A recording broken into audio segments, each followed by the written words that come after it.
This is a Swede Speaks. This has been long overdue. I'm sorry about that. I have been really busy traveling, but now I will mostly be in the same area for a while. So without further ado, it is time for This Week in Sweden. So let's get started with that. On Friday, 1 week ago, June 15th, 2018, a poll indicated that the Social Democrats, which is the largest party in the Swedish government, stopped falling in the polls, while the so-called conservatives in the moderate coalition party are falling heavily. The general election will be held in Sweden on September 9th. The Swedish government decided to raise its own salaries. After the raise, Prime Minister Stefan Löfven will receive 172,000 Swedish kronor, that's roughly $19,400 per month. The other ministers in the government will receive 136,000 Swedish kronor, roughly $15,300 per month. The government also decided to lower taxes for retired people. The average retired person in Sweden will receive about 78 Swedish kronor, that's roughly $9 more per month than before. The Swedish Minister for Social Affairs, Social Democrat Annika Strandhäll, recently stated that, quote, "Those who contributed in building our country and laid the foundations of our common welfare shall have a good pension," close quote.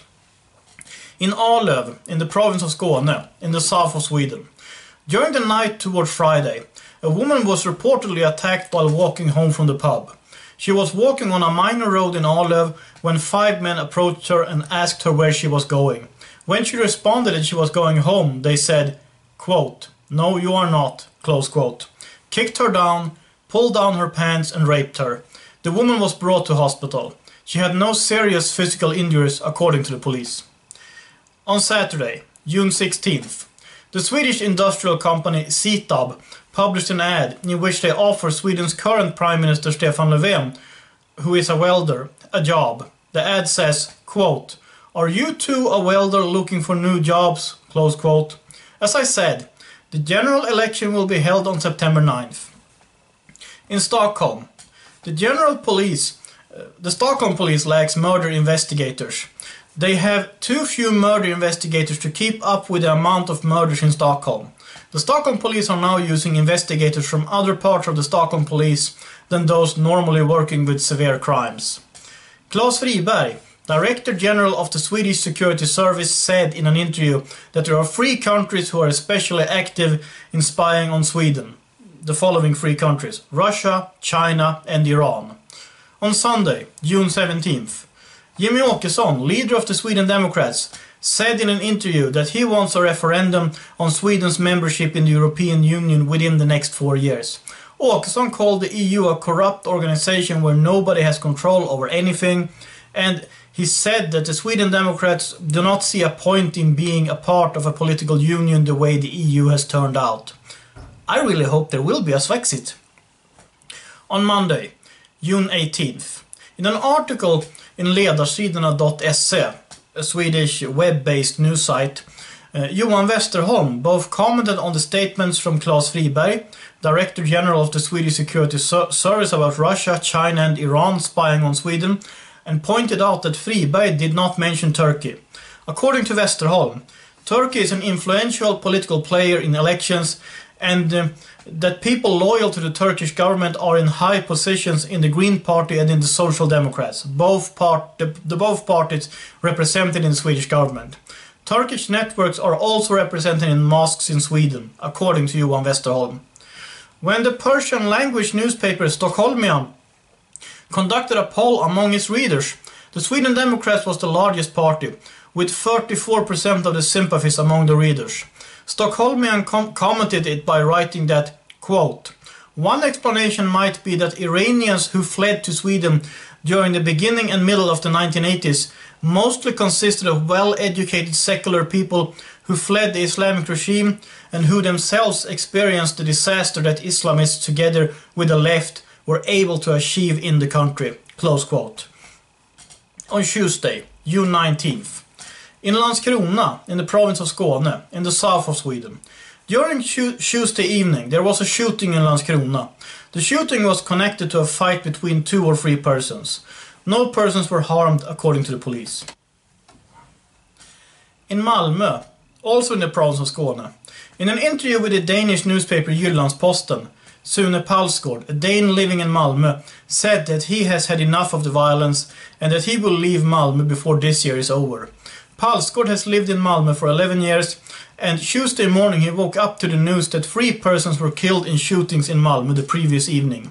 Another Dane living in Malmö, the 37-year-old researcher Martin Schein, working at the Danish Rigshospitalet, the National Hospital of Denmark, said that he had moved from New York to Malmö and that Malmö was a lot less safe than New York.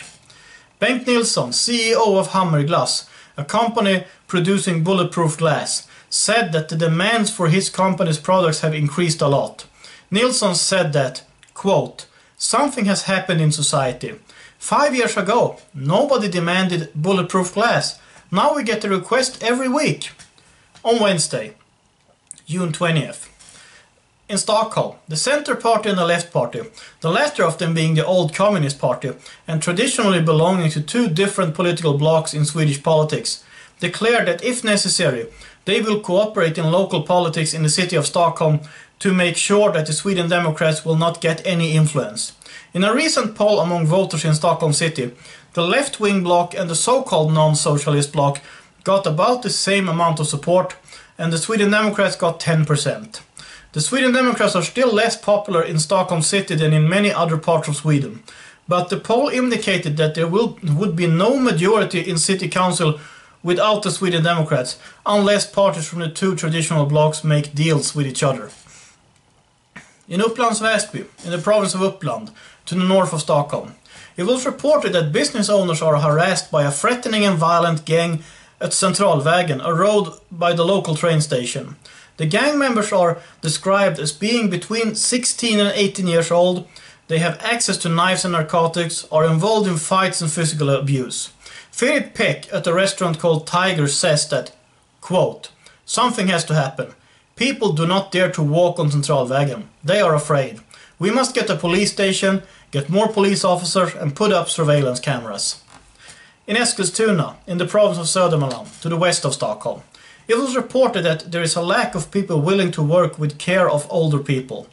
Ulla Andersson, unit director at Home Care in Eskilstuna municipality, says that, quote, "Finding personnel with the right competence has been increasingly more difficult during the last few years."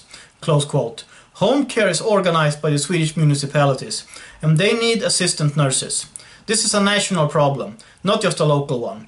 People over the age of 80 are expected to increase in numbers in Sweden. And in the next 8 years, more than 100,000 new employees are needed. Caroline Olsson at the organization, Sweden's Municipalities and Counties, says that many young people working in home care see it as a temporary job, where you stay a few years before moving on and educating yourself to something else. In a new poll, the Sweden Democrats got 28.5%, making them the largest party in the poll. The Social Democrats, the largest party in the Swedish government, got 22%, and the Green Party, the other party in the Swedish government, got 3.8%. A party needs 4% of the vote to get seats in the Swedish parliament, unless they get 12% or more of the vote in a constituency. The moderate coalition party got 17.3%. The election in the fall of this year will be very interesting. The Swedish Prime Minister, Social Democrat Stefan Löfven, said that he doesn't exclude setting up asylum camps outside of the European Union for people wanting to apply for asylum in EU countries. Shootings with a deadly outcome are 10 times as common in Sweden as in Germany. According to criminologians, the lower rate of deadly shootings in Germany is explained by stricter punishments in Germany than in Sweden. Armed robbery gives you at least 3 years in prison in Germany. In Sweden, the lowest punishment for armed robbery was, until the end of last year, 1 year in prison. That meant that detainment was not mandatory for people committing armed robberies, and they could be out on the street again within a few days. However, since January 2018, the punishment is stricter, at least 2 years in prison and mandatory detainment.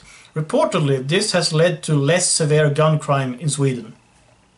And yesterday, Thursday, June 21st, in the neighborhood of Lindängen in Malmö, in the province of Skåne, in the south of Sweden, a 24-year-old man was shot during Thursday evening and died early Friday morning.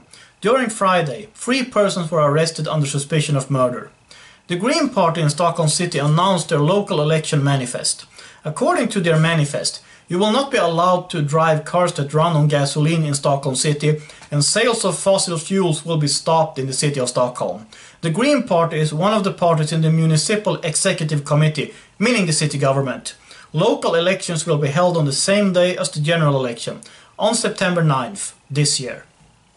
In the neighborhood of Oxie in Malmö, in the province of Skåne, in the south of Sweden, during Thursday night, 5 cars were burning in Oxie. At 2 a.m. Friday morning, the fire was put out. Fredrik Bratt, press spokesperson of the police, said they believe it to be arson. No suspects have been arrested. And those were some of the stories that came out of Sweden this week, from Friday to Thursday. As you probably understand, I had to pick and choose among many different stories. I will return next week with another episode of This Week in Sweden. And that's what I have to say about this, right now. I would like to thank everyone who supports my work, and if you like what I do, if you think what I do is important, please consider sending me $1 or $2, or 10, or 100, that's always greatly appreciated. Also, remember to check out my live stream tomorrow, Saturday, at 1 p.m. Pacific Time, 2 p.m. Mountain Time, 3 p.m. Central Time, 4 p.m. Eastern Time, 9 p.m. Western European Time, 10 p.m. Central European Time, 11 p.m. Eastern European Time, and midnight, further Eastern European Time. So, until next time, have a nice day, and God bless.